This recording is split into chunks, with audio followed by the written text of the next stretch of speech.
New class alert. Please, we got a new class upcoming. Who are the allies of Allah and the allies of Shaitan?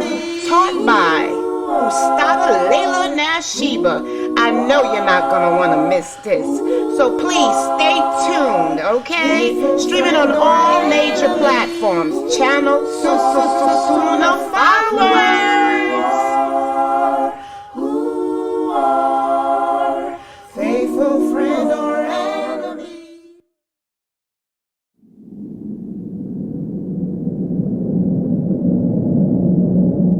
Ready to get started? Everybody can hear me?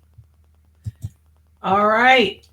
Ina alhamdulillah wa salat wa salam ala wa rasulullah. I'd like to welcome everybody to our Aqidah class. And this is our series entitled The Allies of Allah.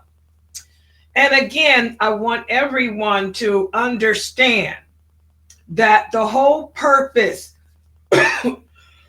excuse me, the whole purpose of my teaching this series is not for you or for I to go around trying to figure out who's an ally of Allah, who's an ally of Shaitan. No.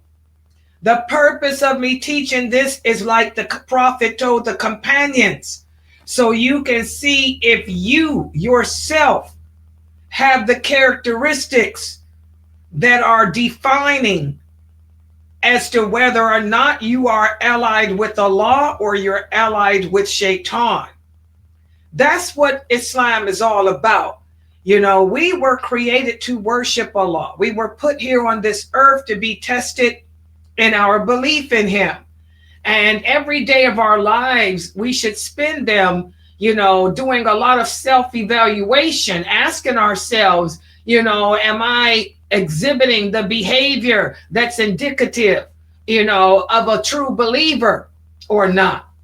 Okay. Wa alaikum salam, Mom. My mother's here. Fresno, my mother's here. Fresno. Anissa. Can y'all hear me in the Zoom room? Make sure they can hear me. Yeah, we can hear you. Oh, okay. Wait, Yeah. My mother's here, Anissa. She's in here listening. She's in the Zoom. Okay. Yeah, All right. Yeah, she's on faith. By the way, Mom, Anissa's doing better. Tell her how you doing, Anissa. I'm doing okay, and I'm praying for you every single solitary moment I can pray. Yeah, tell her about your cast right quick. The boot. I was telling her about you got that boot finally. I don't have a boot. No boot. Oh, they did the mold for For a it. tennis shoe, no. But I'm getting a cast to wear diabetic shoes to protect my foot. Oh. Yes. So yeah, she'll be wearing those diabetic shoes to protect her feet, Mom. Yeah, and they're nice. They look good shoes. Kind of look like Skechers. Oh, they look like Skechers? Yeah, they're really nice shoes. They don't give you those crazy looking shoes anymore. Oh, that's good. That's good. But alhamdulillah, how's your sciatic pain for her? That's good. My sciatic pain is good. She typing in alhamdulillah. Lyrica and tire design. Mm-hmm. Tell her your medications again. What are you taking again? Lyrica and Tizodine. It's a muscle relaxer, and Lyrica is for nerves. Mm-hmm. It is for nerves. And it takes care of that sciatic pain down your leg. That's what's keeping me okay. Mm-hmm. Yeah. Yeah, inshallah, that's what they're going to probably end up putting her on, because that sounds like what my daughter said too. Once that she get everything else out of her system. Inshallah. Yes. Yeah, alhamdulillah. Okay. All right. Yeah. So, yeah, just wanted a little chit chat there. Okay. Thank you, Anissa, because she's always asking about you. You're welcome. Yes. Yeah. Alhamdulillah. MashaAllah. Yeah. Okay, guys. So, yes, the whole purpose of me doing this series is for everybody to do self-reflection. And like the Prophet told the companions, to check yourself to see if you are exhibiting the behavior and the character that is pleasing to Allah or that which is pleasing to Shaitan. If we would do a lot of self-evaluation like that, you know, not only would that keep our connection with Allah strong, but also it'll make us think twice before we make decisions. We would weigh all of our choices in life. We would weigh all of our decisions in life based on what Allah likes and what he dislikes. Walaikum salam, Sister Annette. Good to see you here. My mother said that she hurt so bad that she cried today, Anissa. She said, I love you for the sake of Allah. I hurt so bad that I cried today, but she's all right now. They need to give her pain pills. Yeah, well, they kept her on just the tramadol, but she could only take one twice a day. Yeah. And then the other stuff that they said they would give her is, like you said, it's not a narc, but she can't take into that other stuff they gave her is out of her system. Yeah. Yeah. It's sad. Yeah, so that's what happens, guys. And by the way, guys, when you talked today with Dr. Asim about tranquility, peace of mind, tranquility, if we were more aware, of our character and our behaviors, and we made sure that our character and our behavior is that which is pleasing to Allah, it would bring about more peace, inner peace within ourselves, because that's what it's all about, pleasing Allah. So that's what this whole series is about, trying to develop the character and the mannerisms that are pleasing to Allah, so that should Allah take your soul, because he can take it at any time. Should Allah take your soul goes in good standing in regards to its relationship with Allah, so that when you are in that grave, your soul will not be placed in the hellfire. Instead, Allah will take mercy upon you, and your soul will be in the form of a green bird flying around the throne of Allah. That's what we all want. We don't want to be punished in our graves, and we don't want to be punished on the day of judgment. We want to be of the right hand. We want to be of the right hand, not the left. Who are the people of the left hand? These are the people that will do time in hell. They will be in hell. They are the unbelievers. And we don't want to be in the third group of sinful Muslims either, because the sinful Muslims, they may have to do some time in hell too. We want to be of the right hand. The right hand and the forerunners, they will serve no time in hell at all. Why? Because Allah has promised. This is a promise that Allah made to us. And Allah doesn't break his promises. Allah said anyone who earns his love, he promises he will never allow the hellfire to touch you. So that's what it's all about. We want to die having earned Allah's love. So let's put the PowerPoint up on the screen for tonight's lecture. And I'm going to start off with a quiz for you guys.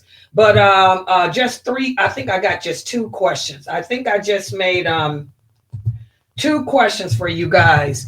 And what we're going to speak about tonight is this. Tonight, I'm going to speak about the reality that in order to be an ally of Allah, you have to accept the reality that the Prophet Muhammad sallallahu alaihi wasallam was sent to all human beings and all jinn. And I know that sounds simple, but it isn't. Do you guys know that there are some people who call themselves Muslims today that believe that the Prophet Muhammad was only sent to the Arabs? Tell you what race they are. We also got some groups, that believe that the Prophet Muhammad was not sent to the jinn, that he was only sent to the humans. So we're going to talk about this today. Again, the allies of Allah, they are upon the correct belief system. They believe everything that Allah commanded them to believe in. They don't pick and choose. But unfortunately, being that we're living in the days of the Ruwaybida, We're living in the era that our prophet sallallahu alaihi wasallam warned of, the era when Islam will become strange. We are that era. We are that era of Islam being strange and the Sunnah forgotten by many and abandoned by most.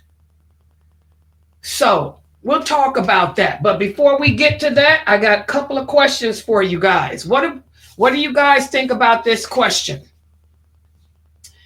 If a person wants to seclude himself in a cave, is this something good for that person to do? You just want to get away from everything. I just want to go and just be alone inside a cave so I can think about my Lord, think about my life, and make plans.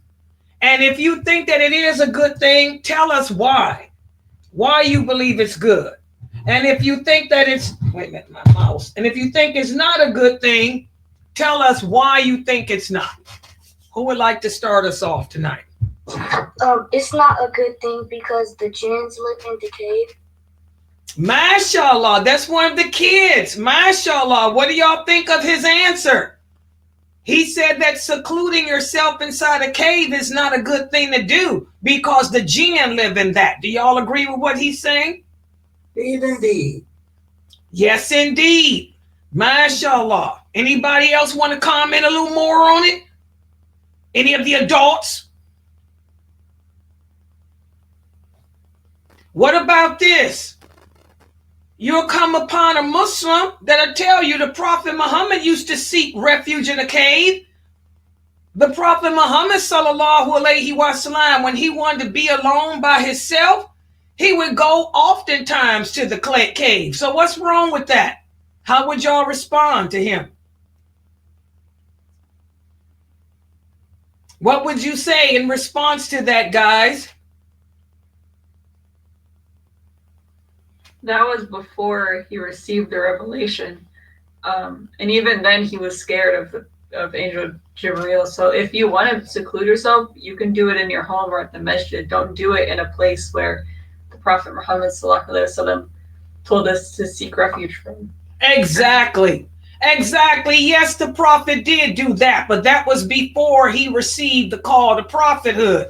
That's what he used to do before he became a prophet. After the Prophet Muhammad sallallahu alaihi wasallam became a prophet, where did he seek refuge at? If he wanted to be alone to get close to Allah and ponder his life, where would he seclude himself at? Anyone?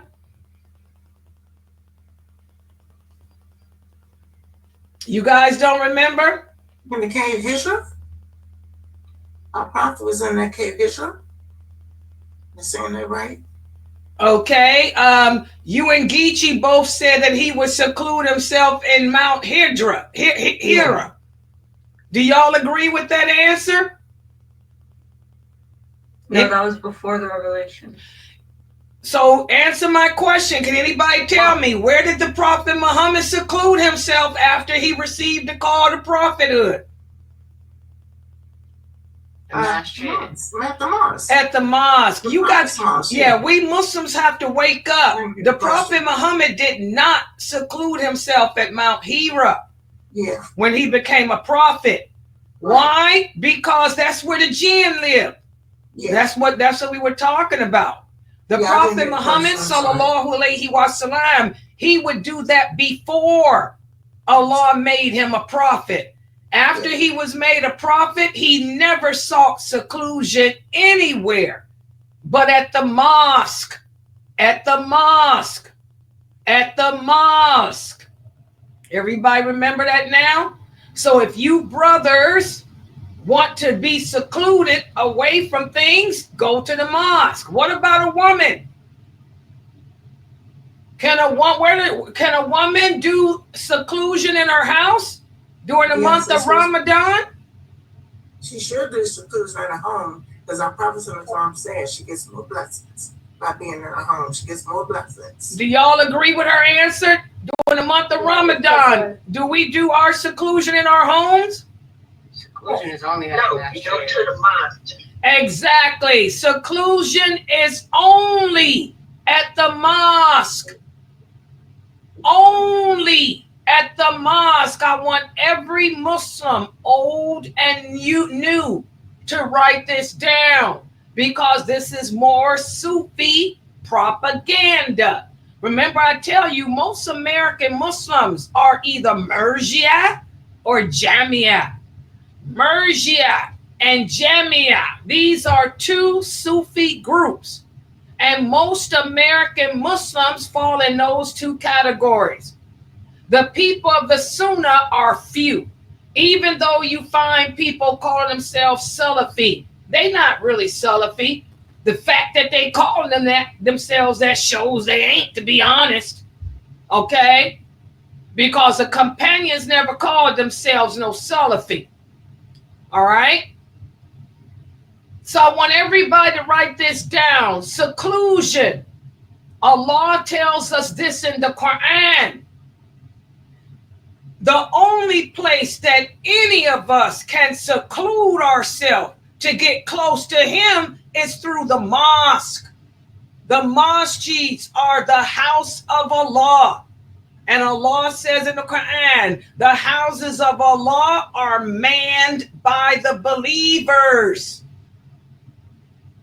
That's your dalil. So when Ramadan begins, if you sisters want to do itikaf, that's the Arabic word. The Arabic word for seclusion is itikaf. Itikaf can only be performed at the masjid, not in your house. Everybody got that? There's a lot of fabricated hadiths too that says Aisha used to do itikaf in her house. That's not true. That's a lie. Itikaf is only done at the mosque. That's the place of worship. All right? Y'all got that written down? Let's get that Murjia and that Jamia belief out of here. Where's people of the Sunnah now? Okay, next question. What about this? So many people say that they have seen big apes that resemble men when they go camping. In other words, Sasquatch. I saw Bigfoot. I saw Sasquatch. We hear of these sightings all the time by Muslims too. So how would you explain this? How would you explain the sightings that people have of Bigfoot, Sasquatch?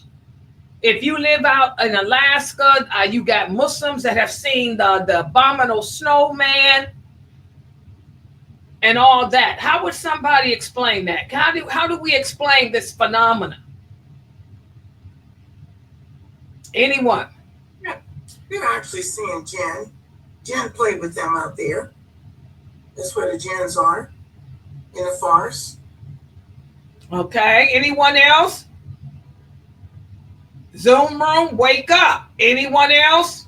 I'll say the same thing Sister Anissa said. So that's where the jinn live at, in the different areas of the cave, the mountains and woods and all those things. And they take on appearance of to make you believe that that's a man with hair on him, Bigfoot, domino snowman, and all those type of things. They take on that type of appearance. Why do they do that? Why would they even take on an appearance at all? Anyone else?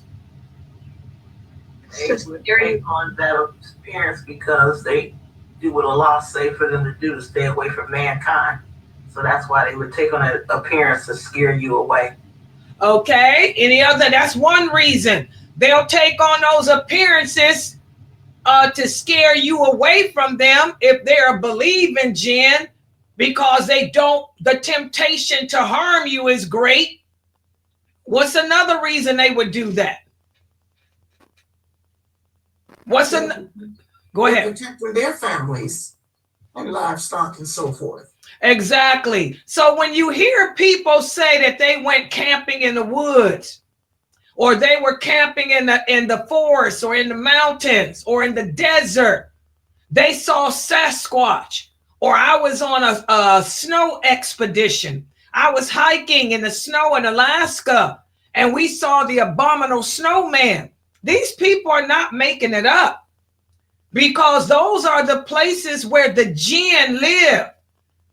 And if they are believing jinn, as Latifah said, they're going to take on an appearance to try to scare you away. Because if they know that getting close to you or you coming close in their territory is going to trigger a response from them, because they're weak to humans. The desire to hurt you is great. So that's why Allah commanded them to stay away. And if they're not believing jinn, they may want to do things to you. And also, you know, the jinn have families. Oh yeah, we're going to talk about the jinn in this class, and not in this class, but my next series. The jinn have families, they have children, they have animals, and they live amongst us. We just can't see them. They're part of the unseen world. And so they may be trying to scare you away so that their children don't get hurt by your fire, or their children won't end up falling victim to disobedience of Allah. So those stories about sightings of Sasquatch and Bigfoot and stuff like that are true. Even the Loch Ness Monster, that can be true too, because it's an area where the jinn live, in the mountains, the woods, the forests. You're too close to them, so they'll take on the appearance of an animal that's scary, just to scare you away, so you'll go find some other place to make your campsite. So that's how we as Muslims explain that phenomena. Kafirs come up with their own crap, but ours is based on what Allah said and what the Prophet said, and Allah and his messenger told us. The Prophet told us that the jinn do this for these reasons. Okay? Where's those hadiths? Bukhari and Muslim. Okay, so now what I'm going to do, the last question, I'm going to name a few things. And I want you guys to tell me if this is a bid'ah. Because yesterday we spoke about innovation. We spoke yesterday about how those people who innovate in this religion, are they allies of Allah or are they allies of Shaitan? Who can answer that? Those who innovate in our religion, are they allies of Allah or are they allies of Shaitan? What's the answer? Allies of Shaitan. And why? Why are they allies of Shaitan, Latifah? They're allies of Shaitan because they are going against what Allah say by introducing something that's haram into the religion. Good job. Remember, guys, anytime that we deliberately, good job, Annette. Good job, Kadia, too. Good job, Sakina. Anytime we deliberately, intentionally disobey Allah or do something that we shouldn't do, that puts us in allegiance with Shaitan. It takes us out of allegiance with Allah. So we talked about that yesterday. The people who innovate in our religion. And when we talk about innovating in a religion, how do I do that? What is it? When we talk about innovation in religion, what are we speaking about? Can anybody tell me what bid'ah or what innovation is? What does it mean in English? To do what? Innovation means to introduce something new to the religion that has something to do with worshiping Allah. Good job. Who was that? Was that Tony? Yes, ma'am. Mashallah, beautifully said, Tony. Did the girls know that answer too? Yes, they always telling me to answer, Mama, answer. Okay, good. So good. I'm proud of y'all. Exactly, because as we saw yesterday, when I taught this class yesterday, we had a brother here named Harun. I banned him. Y'all see, he can't come in. He's banned. But we had a brother named Harun who didn't know what innovation is. Okay, innovation is to introduce something into the way we worship that was not introduced by Allah or his messenger. So any actions of worship that were not performed by the Prophet Muhammad sallallahu alaihi wasallam or his companions, we don't do. And if Muslims understood the meaning of innovation, then we wouldn't do the things that we do. So this is a quiz. I'm going to name stuff. Let me put the first one. What about this? Eating. Wait, let me put this is my PowerPoint. Hold on. The first, eating. Eating with a fork. Is this innovation in a religion? To eat using a fork and a knife and a spoon. Is this innovation in a religion? What do you guys think? No, it's not. It has nothing to do with the religion. Okay. Why do you think it's not? Worship. Yeah. Exactly. Who said worship? Laylee. Good job, Laylee. It has nothing to do with worship. Remember, don't say religion. Say worship. It has to deal with worship in order to be a bid'ah, an innovation. So if I eat using a fork, a knife, a spoon, and a napkin, some Muslims may come upon me. In fact, wallahi, this happened one time. When I was married to the old man. Old man, salam alaikum. Hello, y'all know old man watches. When I was married to Sheikh Muhammad Saeed Atlee, may Allah bless him, forgive him of his sins. Ameen. I'll never forget, we were invited to a Muslim's house to eat dinner in Texas. You know, I got all kinds of stories about Texas. Okay? I'll never forget, when I went to sit with the sisters, we were separate in a separate accommodation. And the food was laid out, you know, a big bowl in front of us. And everybody went to dip their hands. I said, excuse me, hold up. You know, Layla, excuse me. I said, let me get a plate. They looked at me. I said, you have any paper plates? Oh, yes.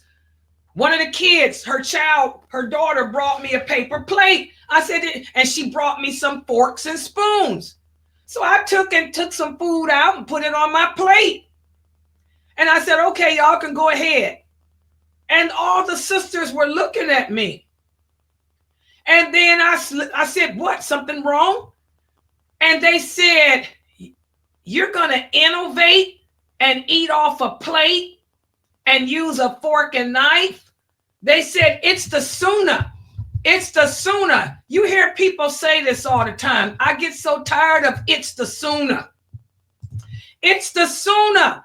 It's from the Sunnah that we eat with our hands from the bowl in front of us. I said, excuse me. I said, do you know what it means to say something is from the Sunnah? I said, it's Arabic culture. Back in the 6th century, it was the culture. Y'all know I'm a history person, got a degree in it.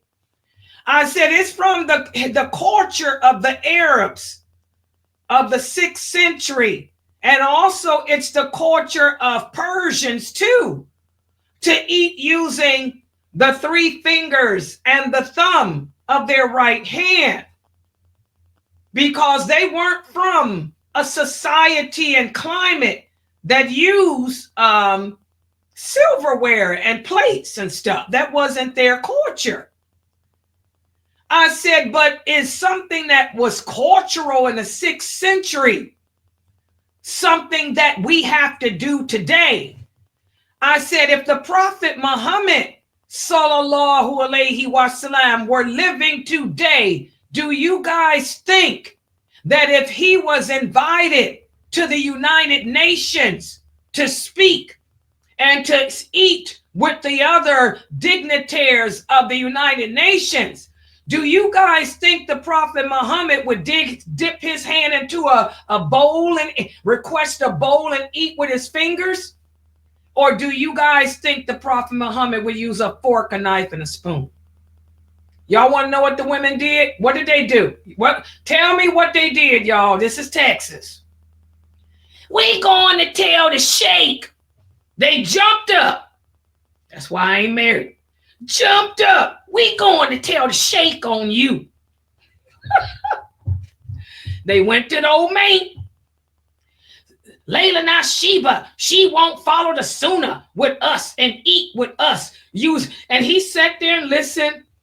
I stood back in the back and watched. He grinned that grin that he would make.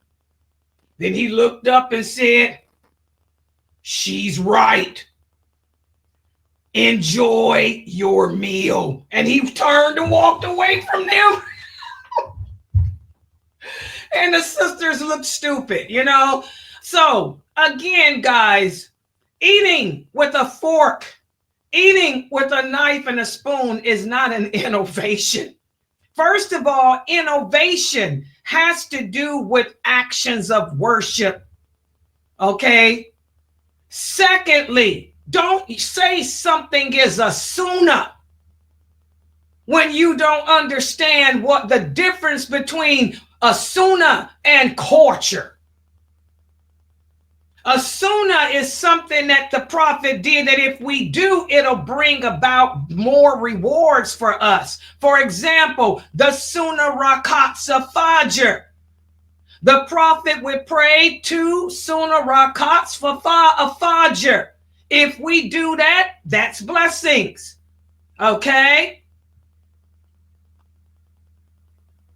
So learn the difference between what a sunnah is and what culture is. Okay? And and I always, when I teach about innovation, I always use eating with a fork and spoon as an example, because there's a lot of Muslims out there that think that it's haram to use a fork, a knife, and a spoon, that we Muslims are supposed to eat with our fingers. No. And the reason why I didn't do that is because I am OCD.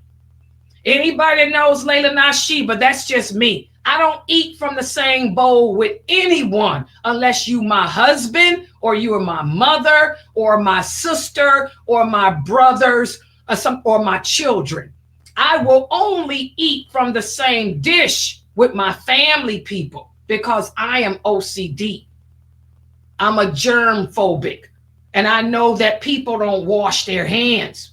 I know people like to dig certain places, you know, and they don't clean their hands.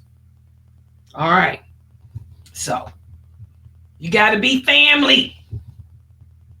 And my family wash their hands because they're like me. They all OCD, including my mother. Okay. So that's not an innovation. Good job on that answer. What about this? Let me put another example up here. What about this? Using the internet. Is this innovation in Islam? Using social media and the internet. Facebook, YouTube. Okay. No, it's not. Okay, good job. And Kadia said no too. Good job, Pamela too. They said no because it has nothing to do with worship. Exactly, Kadia too. Again, and this was the problem we had yesterday. The brother Harun, remember brother Harun? He said that I was an innovator. He said that I was an innovator because I am giving dawah using the internet. Y'all remember when he typed that? He didn't know what innovation is.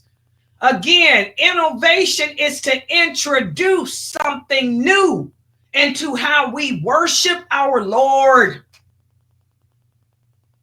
Any action of worship will be rejected if you cannot show that Allah said do that or the Prophet Muhammad sallallahu alaihi wasallam did that. So, social media ain't got nothing to do with worshiping Allah. It ain't got nothing to do with religion. It's not an innovation. What about this?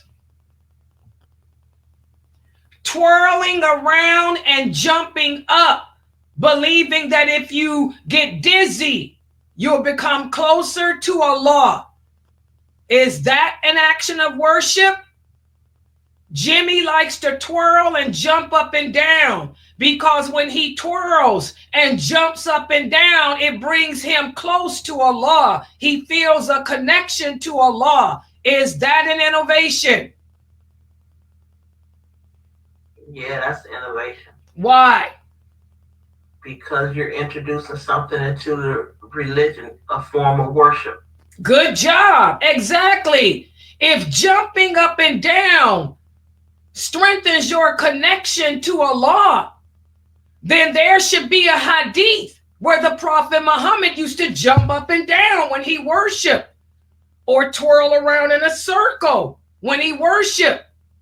If the Prophet didn't jump up and down or twirl around, then I'm sorry, you are an innovator. Good job, Annette. Good job, Ahmed. Good job, Sakina. Good job, all of you. I wish that brother Harun was here, but I had to ban him. Okay? What about this? Rinsing your eyes when you make wudu.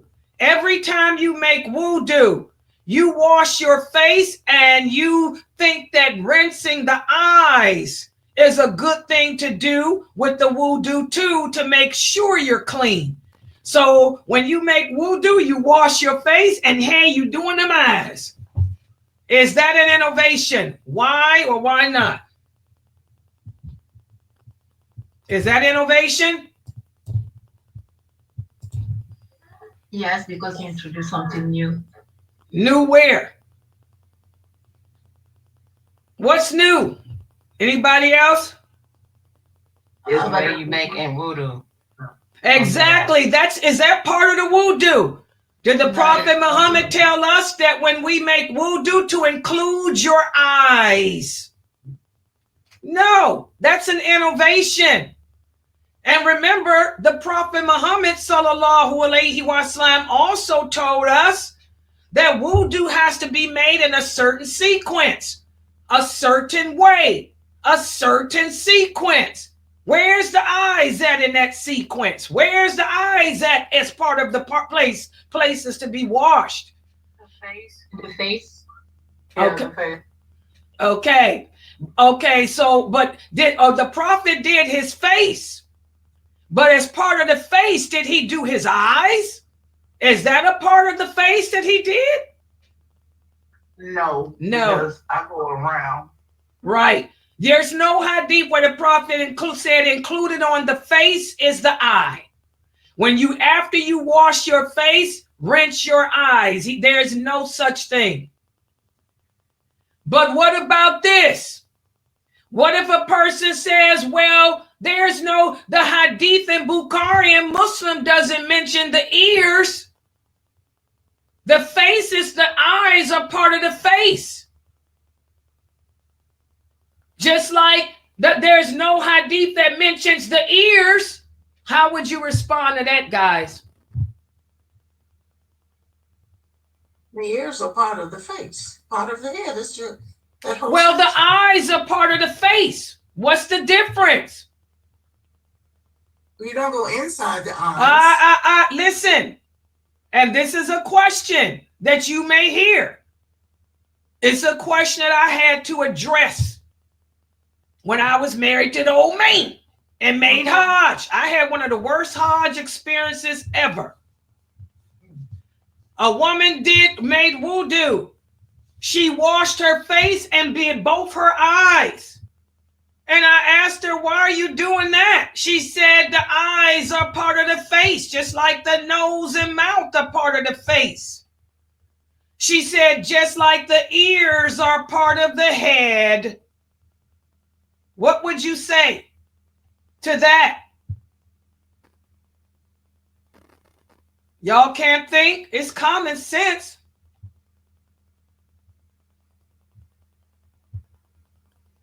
Did the prophet mention the ears? That's how she came back, Mina. Did the prophet mention anything about the ears in that hadith? The ears are not mentioned. So how do you come back? The prophet didn't say ears. He did not mention ears.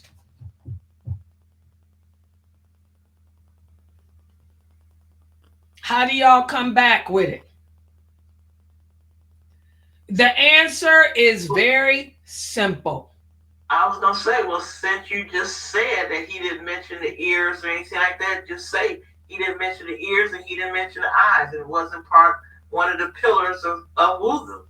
Okay, this is where you have to know the order. Our religion is based on two sources. The book of Allah, which is the Quran, and the hadiths of the Prophet Muhammad sallallahu alaihi wasallam. And also, when it comes to practicing this religion, we have to practice it with the understanding of whom, guys? Companions. The understanding of the companions. That's why y'all got to learn them companions. Ibn Abbas, Ibn Umar, and Aisha, radiallahu anha, to them all. They all explained the ears are part of the head. So whenever the Prophet Muhammad did his head, in fact, it's Ibn Abbas's hadith. Whenever the Prophet Muhammad did his head and Ibn Umar showed and Ibn Abbas showed, he would also take the thumbs and do the ears. And also Aisha showed that too. The Prophet said, wipe the head. And whenever he wiped the head, he included the ears with his thumb. But when we read the hadith, is there any hadith that says whenever the Prophet did his face, he did the eyes? Is there, guys? No. Did any of the companions say that when they saw the Prophet make wudu and wash his face, he included his eyes? Nope. No. We got hadiths that where the companions said he did the mouth and the nose. Yeah. And even hadiths about the beard. But you ain't gonna find no hadith on planet Earth that's authentic that says the companion said that he said that the eyes are part of the face and he rinsed his eyes too. Now do y'all see why I didn't stay married to the old man long? The women hated me. The innovators hated Layla Nashiba. Okay, because they couldn't come at me with that dumb Yankee skank stuff. Women are treacherous. Women are very treacherous. Okay? So, when it comes to actions of worship, and making wudu is an act of worship, it has to be done the way the Prophet Muhammad sallallahu alaihi wasallam taught us to do it. And his companions mention many hadiths as to how the Prophet taught them to make wudu. And rinsing the eyes as a part of the wudu has never been mentioned by any of them. Okay, what about this? So that's an innovation. What about this? You decide that you think it's kind of weird that all the prayers during the afternoon and evening are 4 rakats except for Maghrib. So you decide, I just don't feel right making 3. So I'm going to start praying 4 rakats for Maghrib. And I'm going to get extra blessings for it too, because it's more rakats. Is that a bid'ah? Is that an innovation? Yes, it is. The prophet never did it. Right, yes, exactly. We're supposed to pray the 3 rakats for Maghrib. Exactly. Go ahead. And also, the Prophet, peace be upon him, said when we do an action, it must be done the way Allah legislated. And if not, then it won't be accepted. Exactly. And that's what I was looking for with the answer about rinsing the eyes. When it comes to our actions of worship, they must also be performed. That's why I said certain sequence, certain time, way. They have to be performed the way Allah legislated. The way the Prophet Muhammad showed us and taught us. The hadith show that he included the ears when he did his head. The hadith showed that he would include the beard when he did the face. But you ain't gonna find no hadith that says he did the eyeballs too when he did the nose and mouth. The same with praying 4 rakats. The Prophet Muhammad sallallahu alaihi wasallam told us Maghrib is a specific number. The specific number of rakats for Maghrib are 3. You can't change that. That's an act of worship. It's legislated by Allah to be 3. Just like the wudu was legislated to include the ears and the nose and the mouth as sunnah actions. That's sunnah. The word sunnah refers to something that the Prophet used to do that'll bring more reward. If I made wudu and didn't do my mouth and nose, my wudu is still accepted. But I get better rewards if I included my nose and mouth because that's part of the sunnah. Eating with a fork, there's nothing in Islam that says if I eat using my hands, I'm getting more reward. That was culture. That had nothing to do with worship or religion or anything else. The Arabs didn't use silverware. Subhanallah, that's just was not their culture. Okay? And they weren't the only ones. Most people in the Middle East and that part of the world didn't. Okay? So praying 4 rakats instead of 3, this is innovation because it's legislated. Maghrib is legislated to consist of just 3 rakats, not 4. So now do you guys understand? What about this?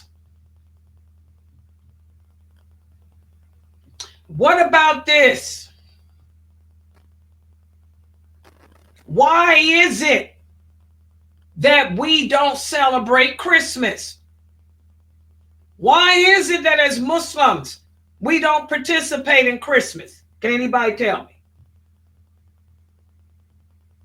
Why is it that we don't celebrate nor participate in Christmas? I don't ever remember reading anywhere where it says that the prophet celebrated Christmas or that Allah told us to celebrate Christmas. So that's why I don't. Okay, but what else? What is it about Christmas? What is it about Christmas that could be a bid'ah or an innovation for us? And by the way, there's a thin line between innovation and shirk. We'll talk about that in another class. But what is it about Christmas? Would Christmas fall into this and to being a bid'ah for us, an innovation for us?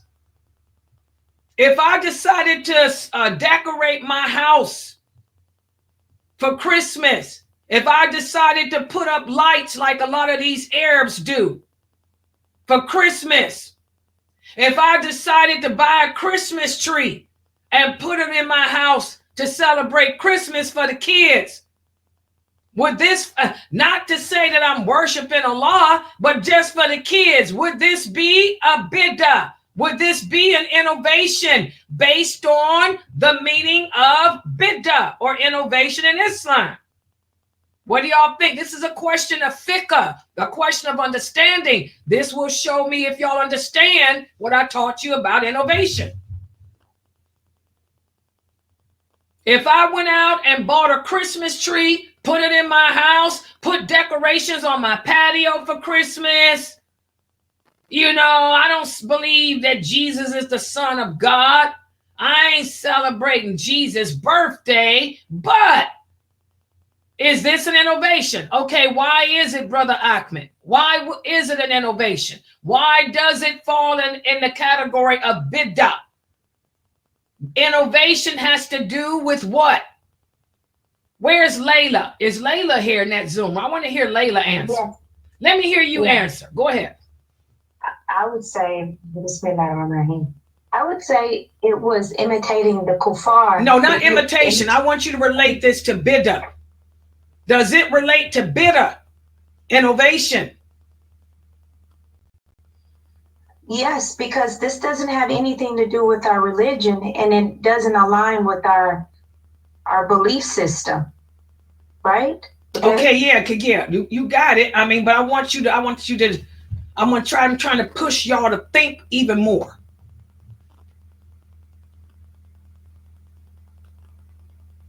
I know it's wrong, but I don't know if it would be under the category of wala bara. No, yeah, we know that, but I want y'all, I'm trying to get y'all to answer.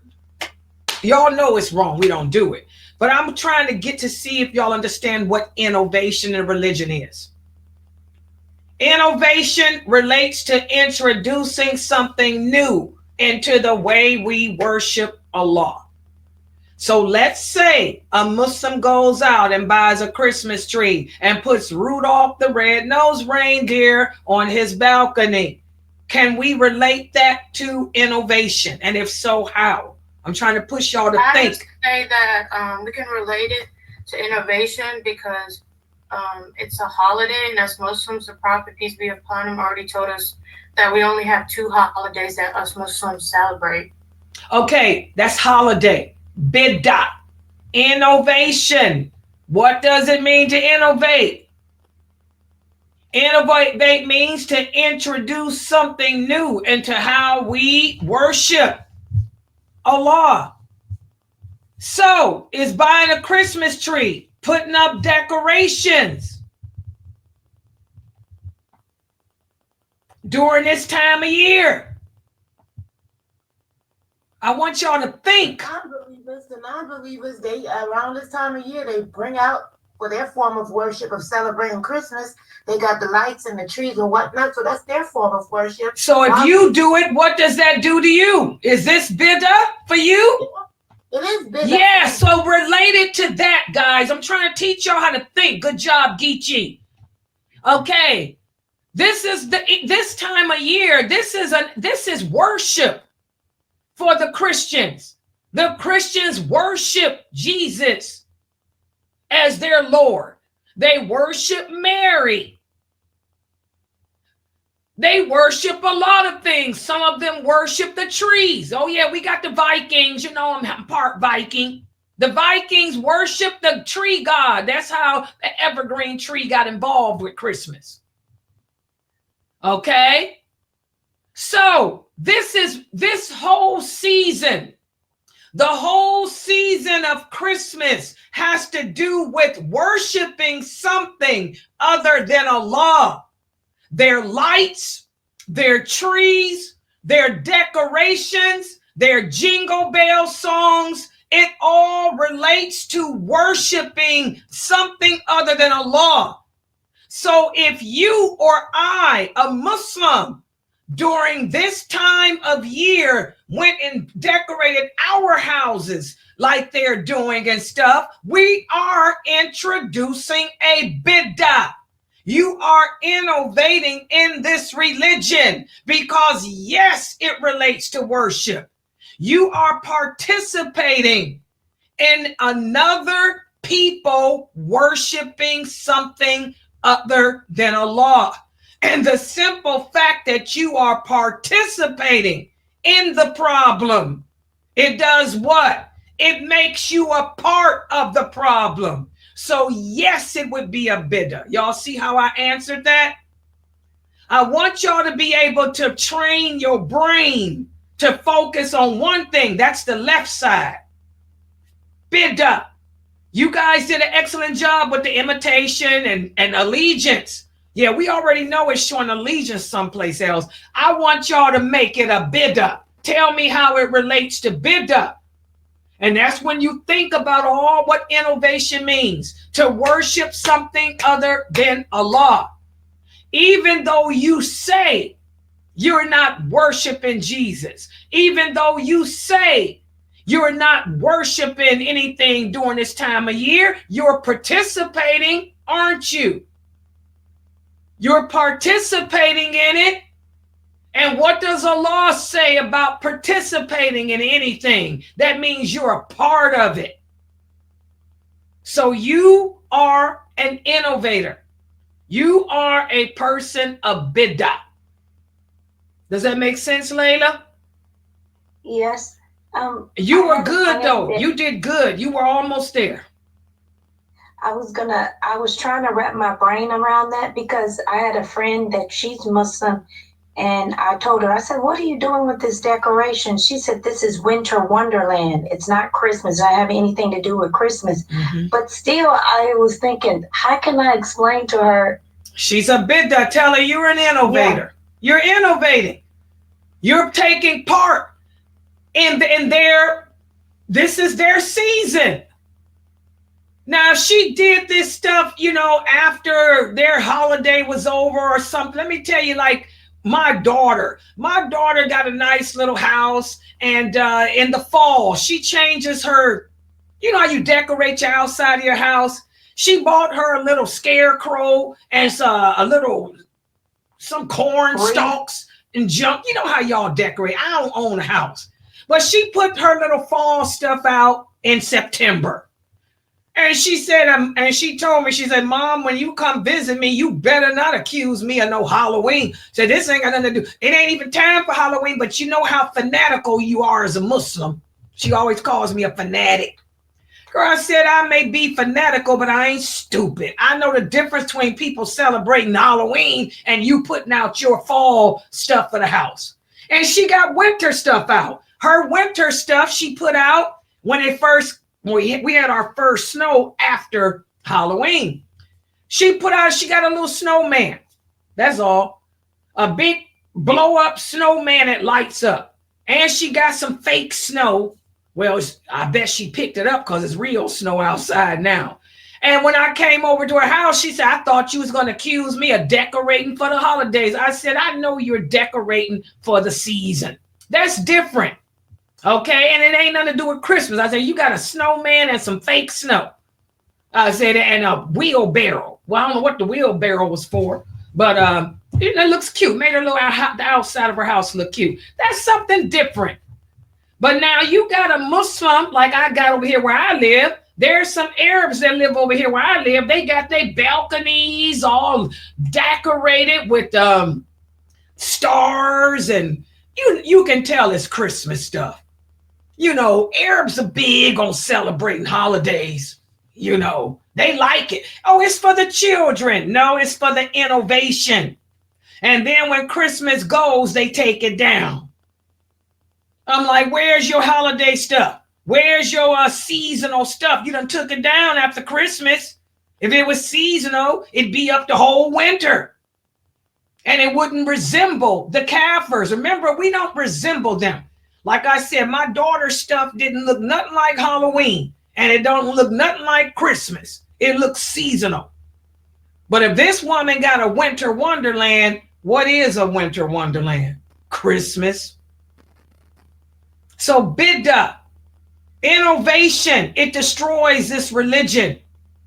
Innovation is dangerous because people innovate, and your personal jinn will make you think, like she said her friend thinks, is that you're just doing a winter wonderland, that it's not innovation.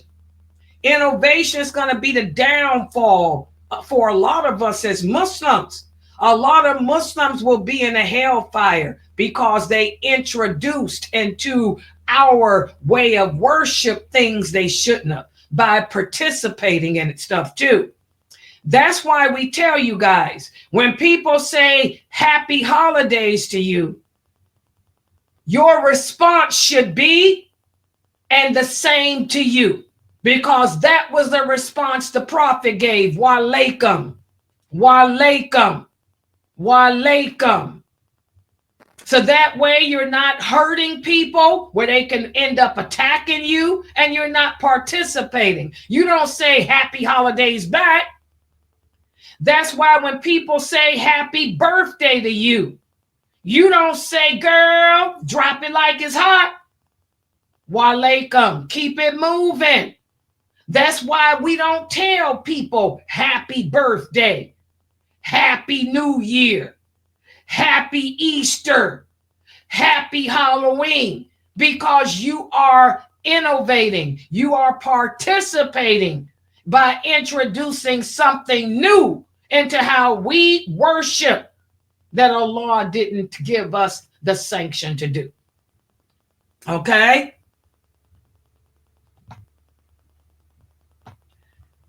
Okay, Brother Ahmed, Arabic is a language. It is not a religion.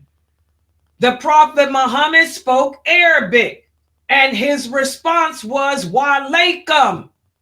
But would I say wa alaikum to an American who speaks English? No, I would say and the same to you, because that's what wa alaikum translates into English to mean. And the same to you. That's what it means in English. Y'all got to stop thinking that Arabic is a religion. We don't worship nothing but Allah. We don't worship a language. Y'all got to get out of that language crap. You say wa alaikum to a person in the hood, they're going to think that you cussed them. They're going to take out their gun and blow your head off. So you say wa alaikum, you say and the same to you, and keep it moving. Okay? Y'all got to use common sense. Okay, so that's innovation. Any questions about innovation? Do y'all understand a little bit more about what innovation is? Yes, Sister Layla. Also, at the masjid, they had not trick or treat, but it was kind of like, so it was like but they didn't say it was Halloween, but they called it something else. Yeah, that would be an innovation. That's innovation, and Texas is big on that. The mosques in Texas celebrate Halloween, but instead of calling it Halloween and trick or treat, they call it movie night, and they come in and give out candy. It's just, that's the same thing. But like I said, you got a lot of Sufis in Texas. Murjia, Jamia, you're in Murjia. Your people that call themselves scholars down there are mystic Sufis. The Sufis resemble the Christians more than any other group. Okay? So instead of doing Halloween in Texas, they have movie night, game night for Halloween. And that is ridiculous, because all you doing is celebrating Halloween with the kids. We don't take part in that crap. On their holidays, we don't do nothing. We don't sit there and compete with them. We don't do that. The prophet didn't get dressed up and put a manger out in the desert because it was Christmas. We don't do that. You know, we just do well, el-bara. We distance ourselves from the unbelievers. But, you know, you're down there in Texas where those imams are trying to blend in. They teach you in Texas to blend in and become one with the Kafirs. No, that's not how we do.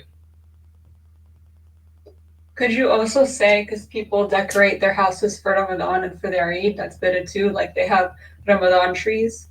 That's also I have my personal opinion on that, and I think it's the same thing. Yep, I think it's imitating. That's why I don't do that. I personally don't decorate nothing because I think it's just another way of trying to compete with the kafir and make your children blend in. My mother didn't do no decorating when I was a kid. I grew up in the 60s. She told me, Ramadan's here. You better get up and fast and pray. It ain't about no lights, trees, party. Party people go to hell. People that like to drop it like it's hot and party, they end up in hell. Yeah, I think so. That's my personal, but I usually keep my personal opinion out of stuff. Muslims today are weak. You know, each generation, as the prophet said, will become further and further and further away from the Sunnah. Each generation of Muslims will become weaker and weaker. For today, for some reason, the Muslims in general here feel that you got to cater to the children by letting them feel that they're special, by letting them put up decorations like Christmas for Ramadan. That's garbage. Did the companions do that? Did the prophet do that? And Christmas has been practiced for centuries. Long before the prophet Muhammad received the call to prophethood, Christians were practicing.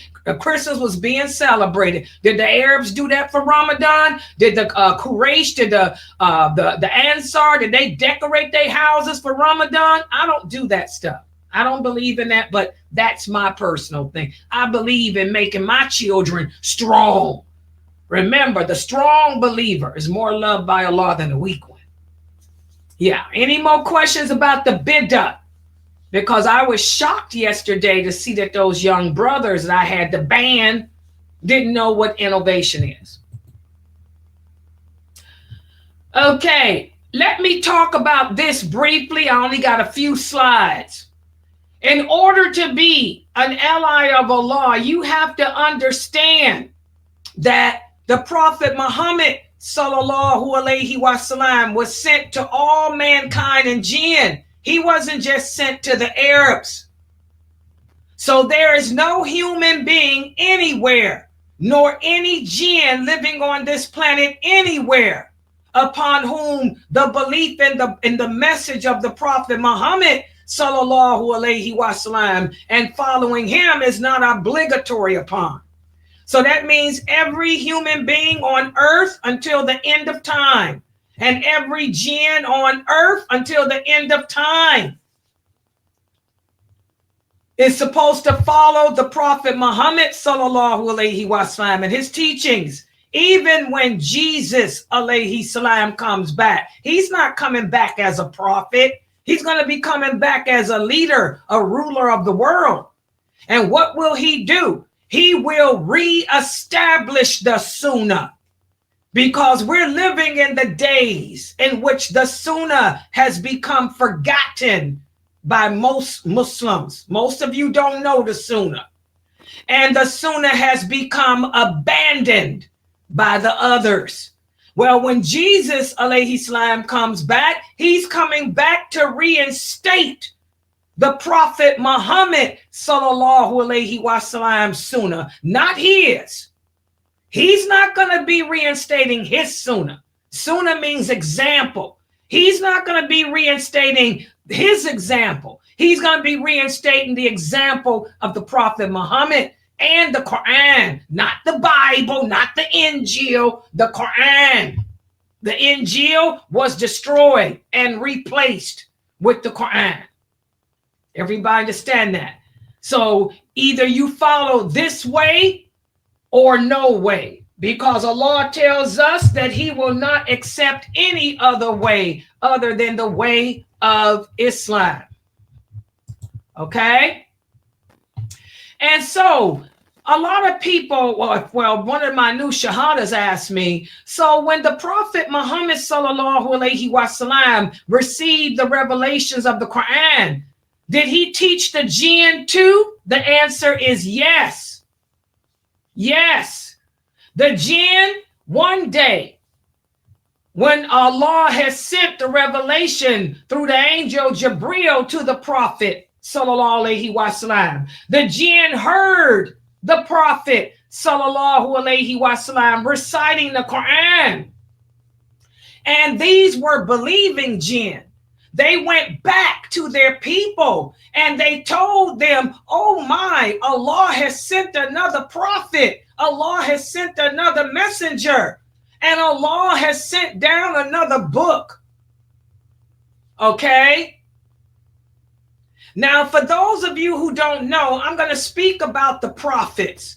Every prophet that Allah sent not only gave dawah to the people that they were sent to, but they gave dawah to the jinn of those people that were there in that part where the people were too. So some of the jinns are Christian, just like us. Some of the jinns are Jewish, just like us. Some of the jinns are Muslim, just like us. And some of the jinns are atheists. Some of the jinns are just devils. Because every prophet that Allah sent went to the jinn too to give them the message. But the difference between the other prophets and the Prophet Muhammad is he was sent to all the jinn. His message, Islam, which is total submission, is for all jinn living and mankind. Listen to what Allah says in the interpretation, the meaning. And when we sent towards you a group of jinn, they listened to the Quran. When they attended it, they said to each other, listen. And when it was over, they went back to their people as warners. And they said to their people, O people, verily we have heard a book which has been sent down after Moses. It verifies that which came before it, and it guides to the truth and to a straight path. O our people, respond to this caller of Allah and believe in him so that he may forgive your sins and protect you from a painful punishment. Whoever does not answer to the caller of Allah will not be able to outdo Allah on this earth, and will have no allies to protect him from Allah. So these were the believing jinn. When they heard the prophet reciting, they went back and told their people, Allah has sent another book. He sent another messenger. We got to stop committing the sins we're committing and get on the right page, in other words. Also, Allah tells us more about this.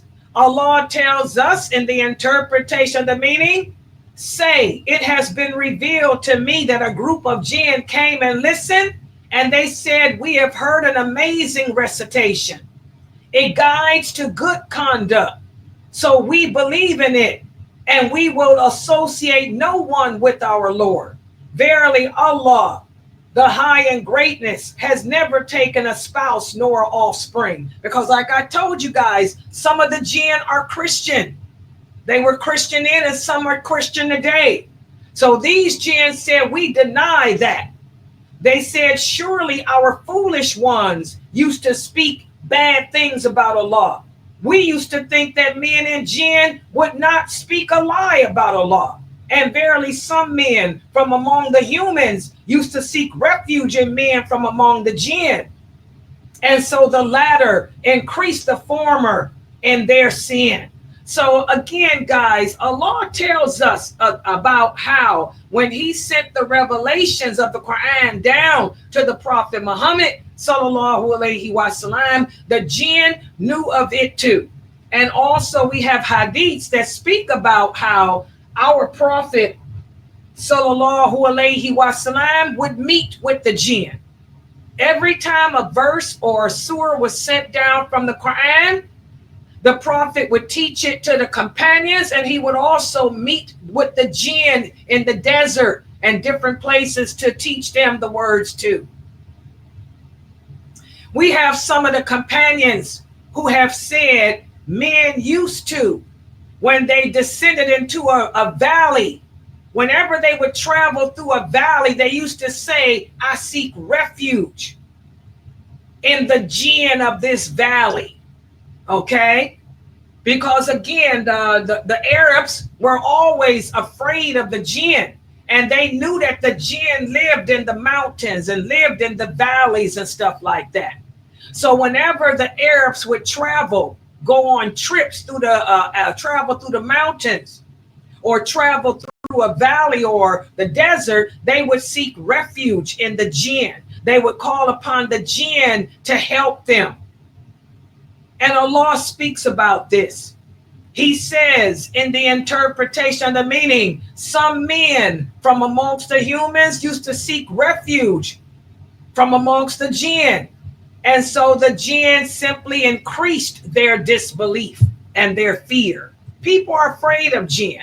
And I tell you guys, the jinn are not to be feared, because one word will make them run away from you. And that word is Allah. So the jinn were always, the Arabs were always aware of the jinn living amongst them. And so when Allah sent the Quran down, the Prophet would teach it to the Muslims and also give dawah to the unbelieving humans. And he would also go out and speak to the jinn. Now, the jinn are part of the unseen world. That means none of us can see them, but the prophets of Allah.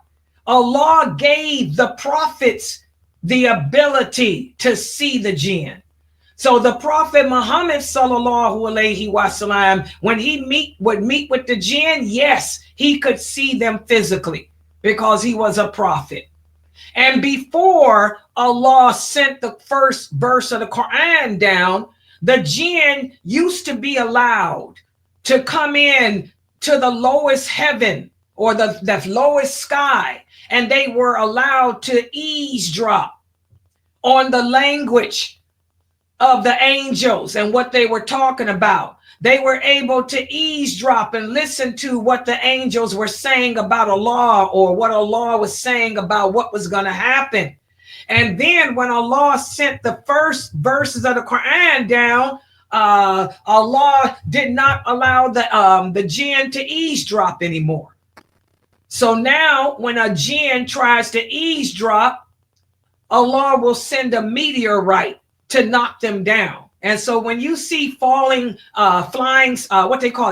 stars, or you see a meteorite falling to the earth, that's Allah knocking the jinn away, because they're trying to eavesdrop on the conversations that the angels are having.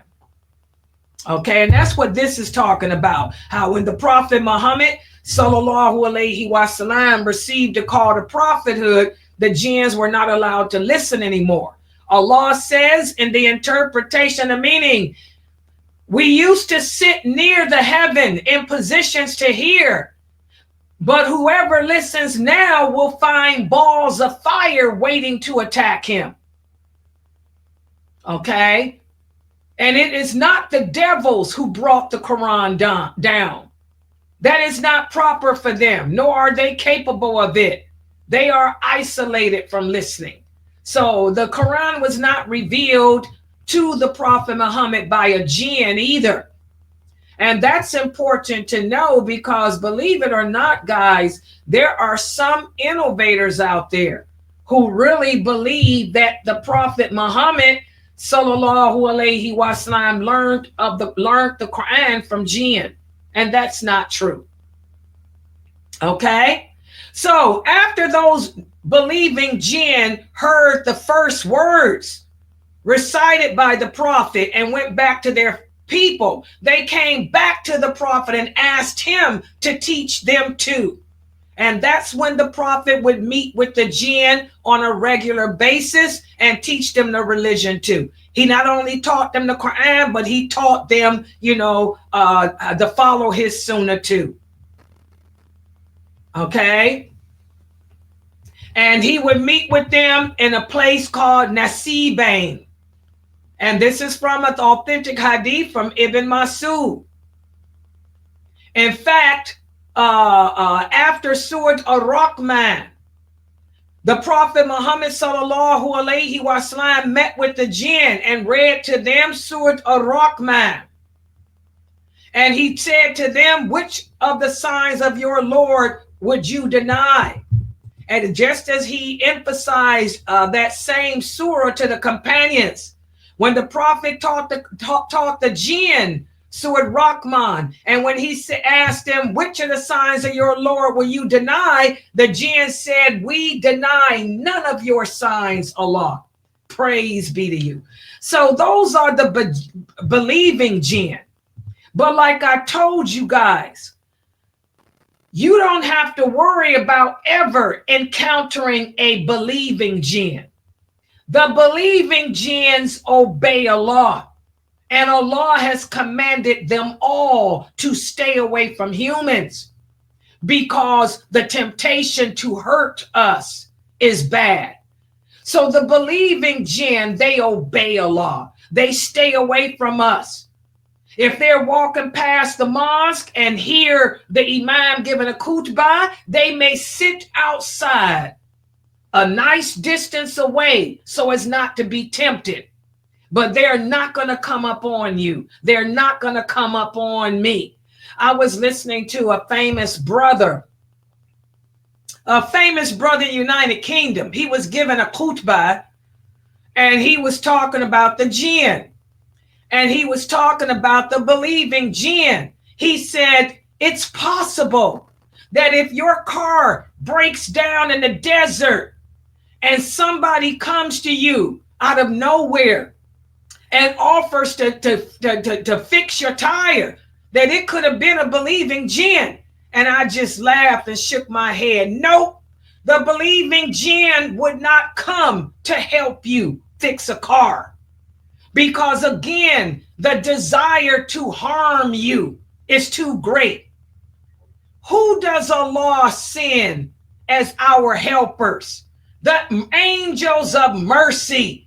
The angels are the helpers of man. So if a handsome person came to help you and change your tire, that was 9 times out of 10 an angel of mercy sent. Because the angels are the soldiers of Allah. And if Allah is going to send help to his allies, he would send the angels, not a jinn who he's commanded to stay away from you. So I just shook my head when I heard that brother say that. Okay?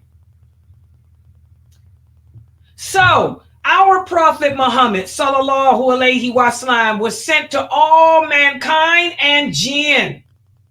And this is an honor, a great honor, because again, none of the other prophets were sent to all the jinn. They were only sent to the jinn of their nation.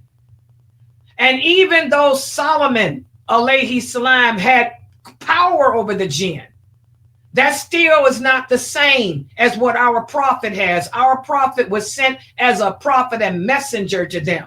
That means they have to follow the Prophet Muhammad sallallahu alaihi wasallam. With Solomon, they had to obey him. That's a big difference. Also, guys, those evil jinn that don't follow the way of the Prophet Muhammad or the Quran, they will be companions in the hellfire. Those jinn that do obey Allah and that do follow the Prophet Muhammad, they will be amongst the people of paradise. And so we have to believe that.